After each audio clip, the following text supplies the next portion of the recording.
Good afternoon, नमस्कार, बहुत बहुत स्वागत है। मैं हूं अमित सिंह। आप देख रहे हैं इंडिया न्यूज पर आफ्टरनून प्राइम टाइम। दोपहर के 1:30 बज चुके हैं। बात आज बांग्लादेश में मचे सियासी और धार्मिक तूफान की।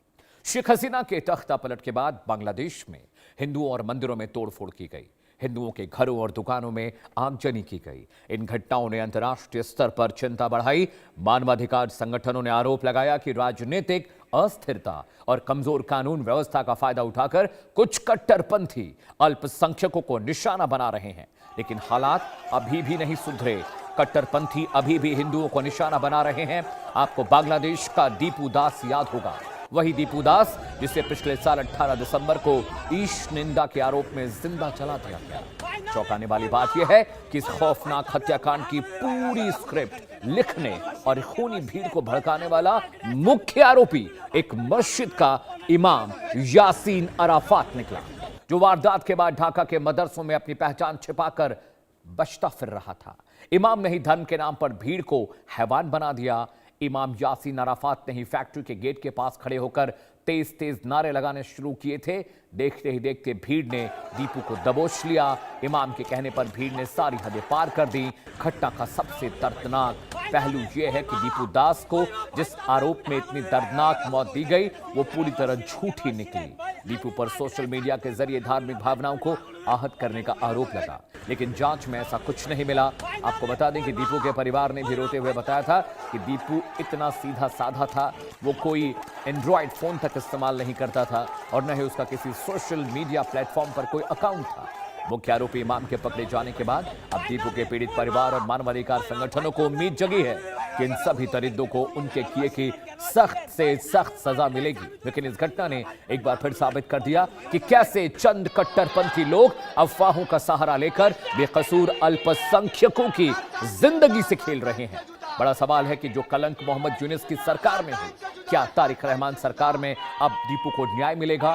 क्या यह सिर्फ दिखावे की नौटंकी बनकर रह जाएगा? इसी मुद्दे पर हम चर्चा करने जा रहे हैं। तो खास मेहमान थोड़ी देर में जुड़ेंगे, लेकिन पूरा मामला क्या है दर्शकों, ग्राफिक के जरिए पूरी डिटेल पहले बताओ। दीपू दास कैसे मारा गया, थोड़ा पीछे चलते हैं। 2025 दिसंबर का वो वाकया जिससे देखने सुनने के बाद पूरी दुनिया के लोग सहम गए थे। जी हां, 18 दिसंबर 2025 दीपू दास की मॉब लिंचिंग हुई। भीड़ ने मौत के घाट उतार दिया। दीपू पर धार्मिक भावनाएं आहत करने का आरोप लगाया गया और उसके बाद उसके साथ जो हुआ वो आप जानते हैं। जी हां, सोशल मीडिया के जरिए ईश निंदा का आरोप लगा दीपू पर और उसके बाद इमाम के भड़काने के बाद मॉब ने, भीड़ ने दीपू को रस्सी से पहले कसकर बांधा, पेड़ से लटकाया, घसीटा और फिर फूंक दिया। जी हां, दीपू दर्द से चीखता रहा, रहम की भीख मांगता रहा।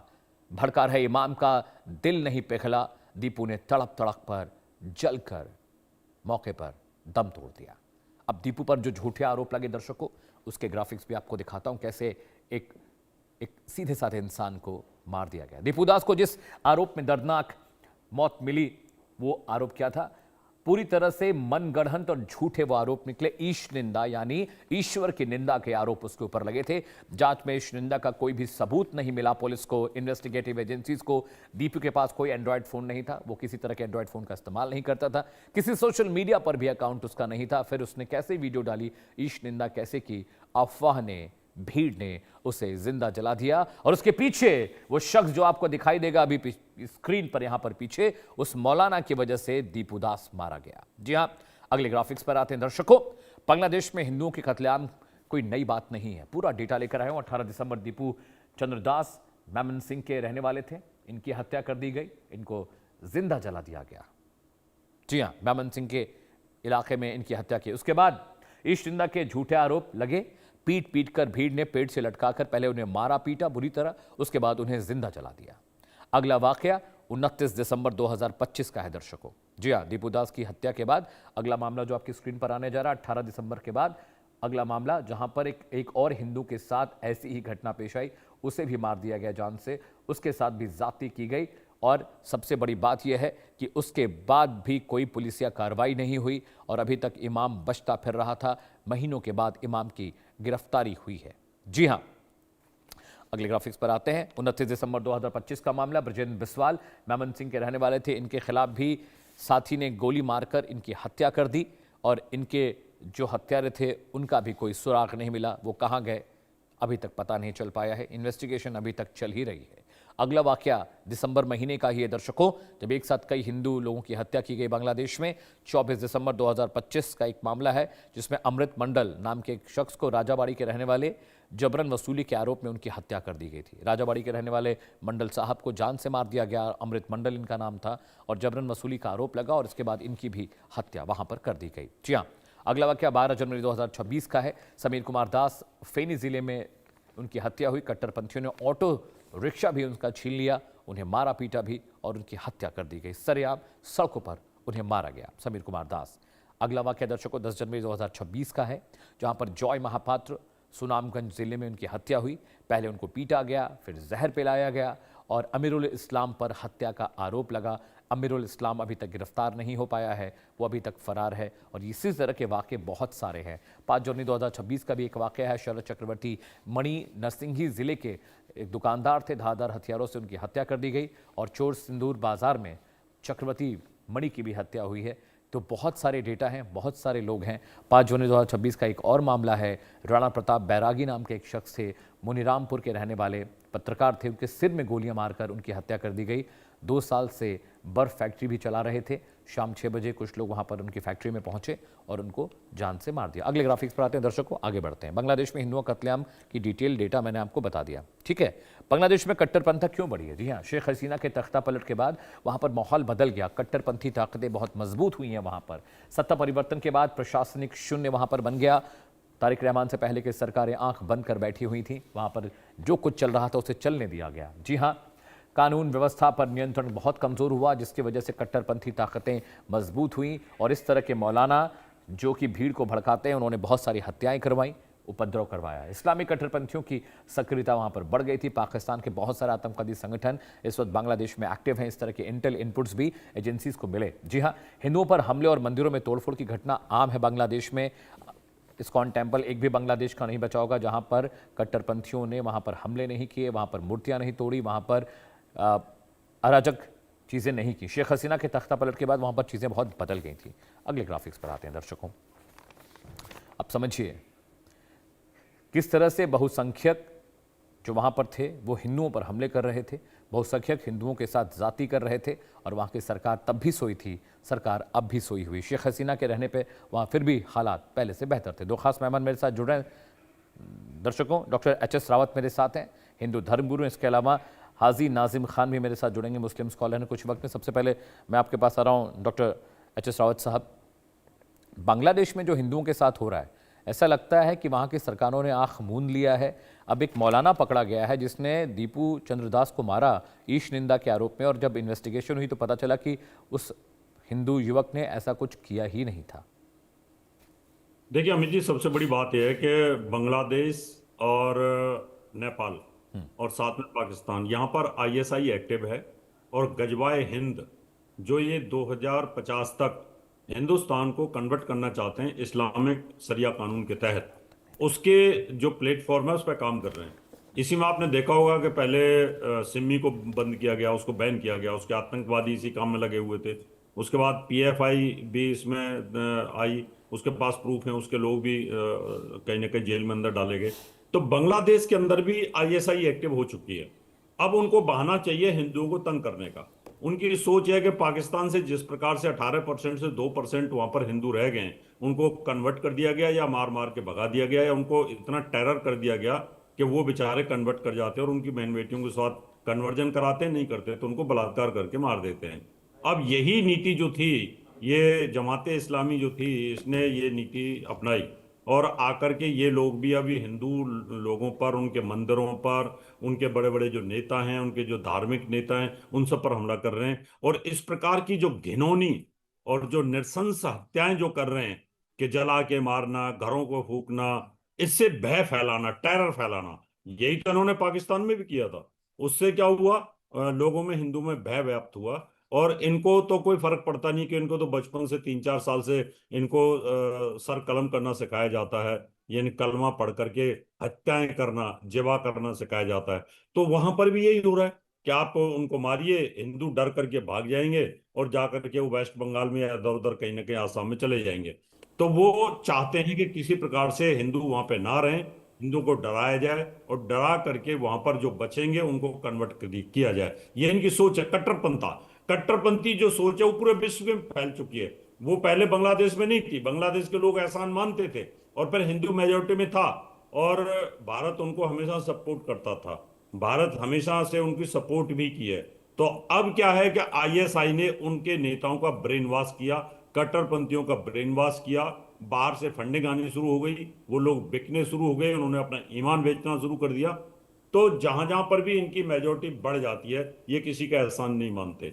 इनकी ये स्थिति रही है। अभी इनको आप देखिए कि रिफ्यूजी के तौर पर ये इटली में गए, फ्रांस में गए, जर्मनी में गए और लंदन में गए। अभी वहां क्या हालत हो रखी है, वहां लंदन के अंदर 2.5 लाख लड़कियों के साथ रेप किया गया, बलात्कार किया गया है, वो भी लंदन वालियों के, और वो उसमें भी पाकिस्तान के और दूसरे मुल्कों के मुसलमान हैं। वहां के एक पार्लियामेंट मेंबर ने ये बात वहां की पार्लियामेंट में रखी है। कितनी दुर्भाग्य की बात है कि तुम जहां रहते हो, जहां जिस देश का खाते हो, जो देश तुम्हें पनाह देता है, और वहां इतना गंदा रवैया। तो ऐसी स्थिति के अंदर ये बड़ी तकलीफ वाली बात हो जाती है। अभी आप फ्रांस के अंदर देख लीजिए, अगर वो सख्ती नहीं करेंगे तो यही हाल होगा। अभी आप कनाडा के अंदर देख लीजिए, अमेरिका के अंदर देख लीजिए। तो इन लोगों की सोच है पूरा जो विश्व है वो इस्लाम हो जाए एक दिन, और हम इस्लामिक राज करें, शरिया कानून बनाएं। ऐसी इनकी सोच है, जिहाद करने की सोच है। और जहां पर ये ज्यादा नहीं है वहां पर शांति के साथ ये बैठे रहते हैं, चुपचाप बैठे रहते हैं। इनको पता है कि चीन के अंदर जरा सी भी कुछ भी इधर उधर भटकने की कोशिश की, लंबी दाढ़ी करी या रोड पर नवाज अदा करने की कोशिश करी, उनके नियमों को पालन नहीं किया तो उठा करके जेल के अंदर डाल देंगे या उठा के फांसी पे लटका देंगे। तो ऐसी सिचुएशंस बांग्लादेश में पैदा की जा रही है अमित जी, और उसका दुष्परिणाम भारत के ऊपर आया है। जब ममता बनर्जी की सरकार थी तो लोग वहां से पलायन किए, हिंदू भी पलायन किए, कुछ मुसलमान इसमें घुस गए, बांग्लादेशी पूरे देश के अंदर फैल गए। और बांग्लादेशी जो फैल गए हैं वो आपने देखा है कि जुम्मे की नमाज के दिन तो सभी कहने के मस्जिद में जाते हैं, तो उनका ब्रेन वॉश भी किया जाता है। वो चाहे जम्मू कश्मीर में बांग्लादेशी बैठा है, चाहे दिल्ली के अंदर बांग्लादेशी बैठा हुआ है, उनका ब्रेन वॉश इस हद तक कर दिया गया है कि आने वाले समय पर हिंदुस्तान जो है वो आपका होगा और हिंदुस्तान में आप सब रहेंगे। और जितने भी हिंदू ये बड़ी बड़ी बिल्डिंगें बना रहे हैं, बड़ी बड़ी फैक्ट्री लगा रहे हैं, जैसे पाकिस्तान में सबको हमने कब्जा कर लिया वैसे हिंदुस्तान में कर ले। तो ये शेख चिल्ली वाले ख्वाब है इनके, ये जो दिन में सपना देख रहे हैं वो सब संभव हो नहीं सकता। आज की डेट में सोशल मीडिया का जमाना है, इतिहास से बच्चा बच्चा वाकिफ हो चुका है। जैसे कभी यूरोप के अंदर है, नॉर्थ अमेरिका के अंदर स्थिति है, वहां के लोग अलर्ट हो चुके हैं। वहां कनाडा ने भी अभी क्या किया है कि कोई भी वहां बुरके में नहीं जाएगा, और बुरके में अगर कोई स्त्री अपने बच्चों को छोड़ने के लिए जाती है तो उसके बच्चों को बाहर कर देंगे। तो ये स्थिति कहीं ना कहीं बहुत ज्यादा हिंदुओं के लिए तकलीफ देह है। तो हमें बहुत सावधान रहने की जरूरत है, हिंदू को बहुत अलर्ट रहने की जरूरत है, हिंदू बहन बेटियों को बहुत समझदार होने की जरूरत है, इनके बहकावे मानने की जरूरत नहीं है। तो ये सब क्या है कि इस्लामिक जिहाद और साथ में गजवाए हिंद जो पैटर्न चल रहा है, और वो गजवा हिंद यहाँ से नहीं चल रहा, वो पाकिस्तान से नहीं चल रहा, पाकिस्तान पर भी बाहर से आ रखा है, सऊदी अरब से आ रखा है। और बाकी के कंट्री जो है वो चाहते हैं कि हिंदुस्तान एक ऐसा है कि जहाँ पर सारी चीजें होती हैं, पैदा भी होता है धन, यहाँ पर सोना उगलता है। तो वो चाहते हैं कि अगर ये इस्लामिक मुल्क बन जाता है तो हमारी तो बल्ले बल्ले हो जाएगी। जब ये सपने देख रहे हैं ये कभी जिंदगी में हो नहीं सकता। डॉक्टर रावत, एक चीज़ और भी है, क्योंकि बांग्लादेश में ये खबरें भी हैं कि वहाँ पर बहुत सारे आतंकवादी संगठन एक्टिव हो गए हैं, लश्कर ए तैयबा, हिजबुल मुजाहिदीन जैसे लोग, जैसे पीओके में लॉन्चिंग पैड्स है, वहाँ पर टेरर कैंप्स चल रहे हैं। अब ये सेम चीज़ बांग्लादेश में होने लगी है, चाइना पाकिस्तान वहाँ पर इन्वेस्टमेंट कर रहे हैं, भारत के खिलाफ बांग्लादेश को तैयार कर रहे हैं, एक तरह से देखा जा रहा है। इसमें कोई दो राय नहीं अमित जी, ऐसा किया जाएगा। आगे जितना भारत प्रोग्रेस करेगा उतने दुश्मन भी बढ़ेंगे, दुश्मन भी प्रोग्रेस करेंगे। यानी बड़ा पेड़ होता है, जब वो बढ़ता है तो खरपतवार भी बढ़ते हैं, दुष्ट लोग भी बढ़ते हैं, आतंकवादी भी बढ़ते हैं।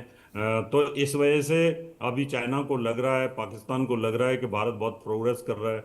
और जो भारत के विरोधी हैं ग्लोबल जियोग्राफिकल सिचुएशन में, तो उनको ये फील हो रहा है। तो चाइना तो हमारा सबसे बड़ा कट्टर दुश्मनी को हमारी जमीन को दबा के बैठा हुआ है, और हमारा जो कैलाश मानसरोवर भी वहीं पर है। तो ऐसी सिचुएशन के अंदर वो चाहेगा कि बांग्लादेश और नेपाल, चाइना पाकिस्तान से उनके काबू में है ही। तो इन दो स्टेटों में अस्थिरता पैदा करके हिंदुस्तान को कमजोर करना, आतंकवादी गतिविधियों को बढ़ाना, हिंदुस्तान को जितना अनस्टेबल करेंगे, वो ये चाहेंगे कि हम ज़्यादा उन्नति कर सकते हैं। तो हिंदुस्तान के लिए तकलीफ है। हिंदुस्तान की गवर्नमेंट को इसमें बहुत ध्यान देने की ज़रूरत है, अपने बॉर्डरों को बहुत मजबूत करने की ज़रूरत है। और सबसे बड़ी बात है अमित जी कि जितना हिंदुस्तान स्ट्रांग होगा और अलर्ट होगा तो ज़्यादा अच्छा रहेगा। अगर ये इन पे विश्वास करते हैं, अपने नेबर से विश्वास करते हैं, बांग्लादेश पे इस समय विश्वास करना सबसे बड़ा मुश्किल काम होगा।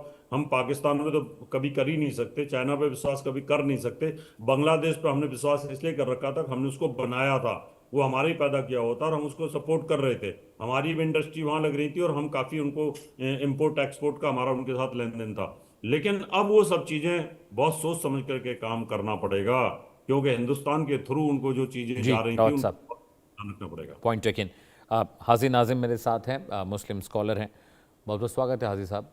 बांग्लादेश से खबरें आई नाजिम साहब की, वहाँ पर जो दीपू दास को मारा गया था इस निंदा के मामले में तो इन्वेस्टिगेशन हुई और वहीं की लोकल पुलिस ने पता किया कि जो आरोप लगाकर उसको जिंदा जलाया गया दीपू दास को, उस तरह के मामले उस पर बनते ही नहीं थे, उसने इस निंदा की नहीं थी। बांग्लादेश में लगातार हिंदुओं के खिलाफ प्रदर्शन भी बहुत तेज़ हो गए हैं, हिंदुओं की हत्याएं बहुत तेज़ हो रही हैं, सड़कों पर लोग उतर रहे हैं। बांग्लादेश ये कह रहा है कि पश्चिम बंगाल तक हम आ जाएंगे। अमित शाह साहब जो हमारे गृह मंत्री हैं उनको जान से मारने की धमकी मिल रही है, प्रधानमंत्री नरेंद्र मोदी को, शुभेंदु अधिकारी को। लेकिन बड़ा मसला ये है कि बांग्लादेश की सरकार चुप क्यों है हाजी साहब?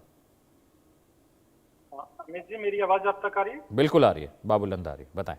हाँ हाँ अमित जी, देखिए बांग्लादेश तो जिस तरीके की अप्रिय घटना बांग्लादेश के अंदर घटी गई, हमने बहुत डिबेटों पर इस बात को उठाया। और देखिए दीपू के बारे में भी हम लोगों ने खुलकर सामने आए थे और कहा था कि बांग्लादेश में जो यूनिट सरकार है उसको माफी मांगनी चाहिए कि यहाँ पर जो हिंदू भाइयों के साथ अप्रिय घटना घटी उसकी जिम्मेदारी लेते हुए यहाँ पर उनको रिजाइन भी करने की सख्त जरूरत थी। और हमने ये भी कहा कि यहाँ पर हमारे अल्पसंख्यक बांग्लादेश में जो हिंदू पीड़ित भाई है उनको सुरक्षा प्रदान होनी चाहिए। हमने खुलकर आवाज अपने भारत के अंदर उठाई थी, लेकिन यही आवाज अगर अल्पसंख्यकों पे भारत के अंदर होती है तो यहाँ पर बहुसंख्यक को भी आवाज उठानी चाहिए। जिस तरीके से अभी यहाँ पर दीपू को किस तरीके से हत्या करी गई थी वो शर्मनाक हरकत थी। लेकिन भारत के अंदर आपने भी देखा होगा कि यहाँ पर अखलाक की लिंचिंग हो जाती है, यहाँ पर जुनैद नासिर को जिंदा बोलोरे के अंदर जला दिया जाता है, तबरेज अंसारी को चोरी के इल्जाम में मार दिया जाता है, एक मासूम बच्चा जुनैद जो ट्रेन में सफर करता होता उसकी लिंचिंग कर दी जाती है। और हापुड़ के अंदर आपने देखा होगा एक मुस्लिम समाज का व्यक्ति था, वो किस तरीके से उसको लिंचिंग कर दी गई। लेकिन हम लोग ये कहते हैं कि अल्पसंख्यक चाहे भारत का हो, चाहे अफगानिस्तान का हो, या बांग्लादेश का हो, या पाकिस्तान का हो, अल्पसंख्यक को सुरक्षा मिलनी चाहिए। और देखिए हम तो अपने भारत सरकार से अपील करते हैं कि बांग्लादेश के अंदर जो अप्रिय घटना घट रही है उस पर हमारे भारत सरकार को सामने आना चाहिए बाबूलंद। और अब मुस्लिम समाज अपने भारत सरकार के साथ है। लेकिन अगर ये कह देना कि भाई बांग्लादेश में अल्पसंख्यकों के साथ अप्रिय घटना घटी है तो देखिए भारत का मुसलमान तो खुलकर इसकी मजम्मत करता है और अपने पीड़ित हिंदू भाइयों के साथ खड़ा है। लेकिन हम लोग भी यही चाहते हैं कि जब भारत के अंदर का मुसलमानों पर अगर कहीं पे भी कोई भी अप्रिय घटना घटती है तो यहाँ पर बहुसंख्यक को उस अल्पसंख्यक के सपोर्ट में खड़ा होना चाहिए। कि देखिए मेरा मजहब इस्लाम भी ये कहता है कि जहां पर एक इंसान का कत्ल करने का मतलब यह है कि पूरी इंसानियत का कत्ल कर देना। तो मेरा मजहब इस्लाम खुद इस बात को कहता है और हम लोग तो चाहते हैं कि इंसानियत को बचाने के लिए हर किसी को आगे आना चाहिए। रही बात यहाँ अमित जी, यहाँ पर सिर्फ बांग्लादेश की बात नहीं है या सिर्फ पाकिस्तान की बात नहीं है, यहाँ पूरी दुनिया की बात है। जहां जहां पे ये इस तरीके से कत्ल करे जा रहे हैं उन सबको रोकना चाहिए, पूरी दुनिया को एकजुट होना चाहिए और इंसानियत को बचाने के लिए आगे आना चाहिए। और देखिए हम लोग तो मजहब इस्लाम को मानने वाले हमेशा इंसानियत को बचाने की बात करते, मोहब्बत का पैगाम देने की बात करते। लेकिन यहाँ बांग्लादेश का जो जिक्र है, मैं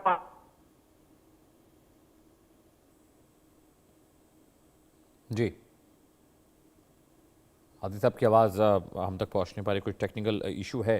डॉक्टर रावत मैं आपके पास आ रहा हूं। सरकार को क्या बांग्लादेश पे, हालांकि सरकार की तरफ से बयान आए बांग्लादेश को लेकर, भारत सरकार ने MEA ने इस पर टिप्पणी ज़रूर की है, लेकिन क्या सख्त संदेश देने की ज़रूरत है क्या? नाजिम साहब आप सुन पा रहे हैं मुझे? आवाज़ आ रही है? शायद आवाज़ नहीं पहुंच रही। डॉक्टर रावत। देखिए अमित जी, सबसे बड़ी बात है कि जिस देश के साथ में इतना लंबा हमारा इतिहास रहा है, साझेदारी का इतिहास रहा है, और कई बार सरकारें पलट जाती हैं, गलत लोग सत्ता में आ जाते हैं, और वो सत्ता में आते ही इसलिए हैं कि वो भड़काऊ भाषण देते हैं। और वो धार्मिक चीजों को लेकर के चलते हैं। तो इस वजह से वहाँ गलत सरकार आ गई थी कुछ समय के लिए, जिसके कारण ये प्रॉब्लम्स आई। अभी धीरे धीरे सब सुधर रहा है।